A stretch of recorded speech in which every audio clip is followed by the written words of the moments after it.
Asia ಕಪ್ನಲ್ಲಿ Bharat ತಂಡ ಪಾಕಿಸ್ತಾನವನ್ನು ಸೋಲಿಸುವ ಮೂಲಕ ಒಂದು ಕಡೆ ಪಹಲ್ಗಾಮ್ನ ಏನು ನಮ್ಮ ಭಾರತದ ಪ್ರಜೆಗಳು ಸೈನಿಕರು ಅಣ್ಣ ತಮ್ಮ ಏನು ಹುತಾತ್ಮರಾಗಿದ್ದರು ಅದಕ್ಕೆ ಒಂದು ಸರಿಯಾದ ಆತ್ಮಕ್ಕೆ ಗೌರವ ಅವರಿಗೆ ಆತ್ಮಕ್ಕೆ ಶಾಂತಿ ತರುವ ರೀತಿ ಇವತ್ತು ಭಾರತ ದೇಶ ಪಾಕಿಸ್ತಾನ ಸೋಲಿಸುವ ಮೂಲಕ ಅದಕ್ಕೆ ಆತ್ಮಕ್ಕೆ ಶಾಂತಿ ಸಿಗಲಿ ಅಂತ ಒಂದು ಹೋರಾಟ ಮಾಡಿದ್ದಾರೆ. ಅದರ ಜೊತೆಗೆ ಇವತ್ತು ನಡೆದಂಥ ಮಲಪ್ರಭಾ ಸಹಕಾರಿ ಸಕ್ಕರೆ ಕಾರ್ಖಾನೆಯ ಒಂದು ಚುನಾವಣೆಯಲ್ಲಿ ಲಕ್ಷ್ಮೀ ಹೆಬ್ಬಾಳ್ಕರ್ ಅವರ ನೇತೃತ್ವದಲ್ಲಿ ಮಾಡಿದಂಥ ಒಂದು ಪ್ಯಾನಲ್ಲು ಕಿತ್ತೂರಿನ ಬಾಬಾ ಸಾಹೇಬ್ ಪಾಟೀಲ್ರು, ವಿಠ್ಠಲ್ ಅಲ್ಗೇಕರ್ ಮತ್ತು ನಾವು ಸೇರಿಕೊಂಡು ಒಂದು 15 ಜನರ ಪ್ಯಾನಲನ್ನು ಏನು ಮಾಡಿದ್ವಿ.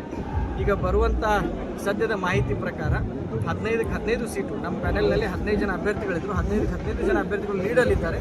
ಇನ್ನೇನು ಕೆಲವೇ ಕ್ಷಣಗಳಲ್ಲಿ ನಮ್ಮ 15 ಜನ ಅಭ್ಯರ್ಥಿಗಳಲ್ಲೂ ಜಯ ಗಳಿಸ್ತಾರೆ. ಇದ್ರ ಮೂಲಕ ರೈತರು ನಮ್ಮ ಮೇಲೆ ಮತ್ತು ಹೆಬ್ಬಾಳ್ಕರ್ ಮೇಡಮ್ ಮೇಲೆ ಮತ್ತು ಎಲ್ಲರ ಮೇಲೆ ನಮ್ಗೆ ವಿಶ್ವಾಸ ತೋರಿಸಿದ್ದಾರೆ. ಅವ್ರ ವಿಶ್ವಾಸಕ್ಕೆ ಚ್ಯುತಿ ಬರೋ ರೀತಿ ಮುಂಬರುವಂಥ ದಿನದಲ್ಲಿ ನಾವು ಕೆಲಸ ಮಾಡ್ತೀವಿ ಅಂತ ಹೇಳಿ ಬಯಸ್ತೀವಿ. ಪುನಶ್ಚೇತನ ಆಗುತ್ತೆ ಪುನಶ್ಚೇತನ ಪ್ಯಾನಲ್ಗೆ ಗೆಲುವು ಸಿಕ್ಕೇ ಸಿಗುತ್ತೆ. ಇನ್ನು ಕೆಲವೇ ಕ್ಷಣಗಳಲ್ಲಿ ಗೆಲುವು ಘೋಷಣೆ ಆಗುತ್ತೆ.